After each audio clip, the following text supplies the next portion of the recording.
Two young ladies, Katarina from Sweden and Andrea from Austria, visited this former Soviet republic. They instantly fell in love with it and decided to settle there. I had a desire to start something, a new church where there is nothing, where people don't know. And I met Andrea. It was a miracle. It was just a miracle. I mean, we became like sisters in a week. And we started to share our hearts, and we said, oh gosh, we're just the same. And we started to pray that God would show us where to go. And we prayed over the Kyrgyz map, because we were then in Kyrgyzstan, in Bishkek, the capital, and we started to pray, Lord, where do you want us to go? And God has pointed out, I cannot explain how, but He pointed out, every time we looked at Karakol, there was something inside, in my spirit, just like moving, and in Andrea too. And then we decided to come here and look. And we fell in love with the town right away. And we moved here in May, and now we're here working. And we love it. We started out with a big crusade. We got in touch with television, radio, did like publicity about it, and so everybody would know. And everybody said, oh, you know, here's Kyrgyzstan, people won't come, they're Muslims. And then we had about, first night 5,000 people, at the end 7,000 people came. So that was, for many of them, they've heard the gospel for the first time.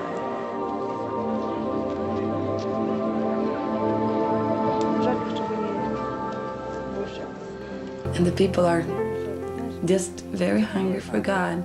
When they come to the Lord and they already receive Jesus, they're hungry. But even, you know, you go to the villages and meet with the people, wherever we go, just they're hungry. They say, will you read these books? When we give them books, it's like, of course we'll read, of course. And they're almost, you know, thanking us for coming and sharing this with them. And it almost hurts when I know that they want to know, but they haven't known, but they're getting to know. They're getting to know. And we really feel like now, this time for families, because we've seen a lot of young people come to the Lord, and it's harder for the middle-aged. But now we start to see that through the children and through the young people, families like Nazira's family is very open, the whole family. First she came, then her sister, not her sister, it's a relative, maybe her cousin that lives with them. She got saved now just a few days ago. And her mother, she's been waiting for us, but somehow it's been very hard to just get the time to, she's waiting, she wants to receive Jesus too. So, and her brother, I think, is very open. I mean, we're gonna see the families. In July, we started home groups. Before that, we were just meeting in the theater, the drama theater.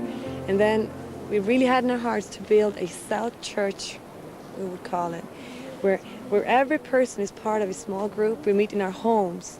And when we started that, that's when things started to happen. People rather come into a home, and they bring their friends there. We have like the vision, and what we have in our hearts is that we now meet in our home.